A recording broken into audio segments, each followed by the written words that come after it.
All right, what's up, everyone? It's Seth and Miriam. We're back at you with another one. So, a couple things we're going to go over today. We have two parts to this video. So, the first part, I'm going to discuss the difference between a position and a motion, and then she's going to get into a whole nother ordeal. So, the first thing I want to discuss is the difference, like I said, between position and motion. So, in order to give you like something to memorize, if you want like a rule that's always going to apply, whenever you have ed at the end of a word, it's always going to mean a position. Always, 100% of the time. Ed, position. If you have ion, that's ion, it's always going to infer motion.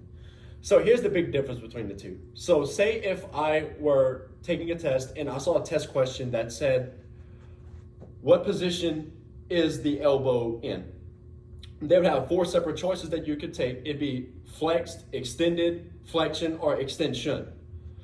So go ahead, pause the video if you want to take a quick test to see if you can get it, but the answer is it's flexed.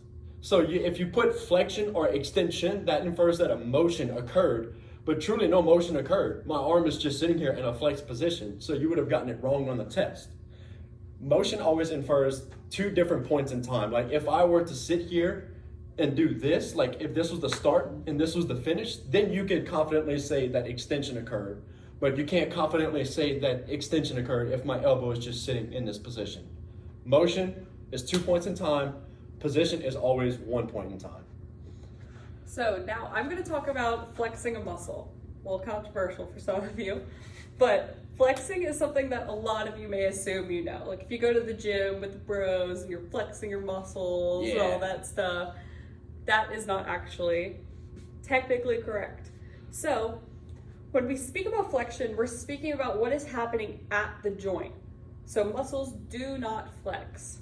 So it'd be incorrect to say, Seth, flex your tricep. How do you flex your tricep? Right. So when you're flexing your tricep, you're actually extending at the elbow.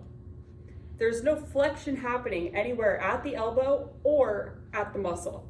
So the take-home point is, remember, muscles never do flex. Not flex. They never flex, ever. 1,000% of the time, never flex. There's another term for it that y'all will get into later in the class, but just know muscles do not flex. Do not get that mixed up. Hope that helps. See you on the next one.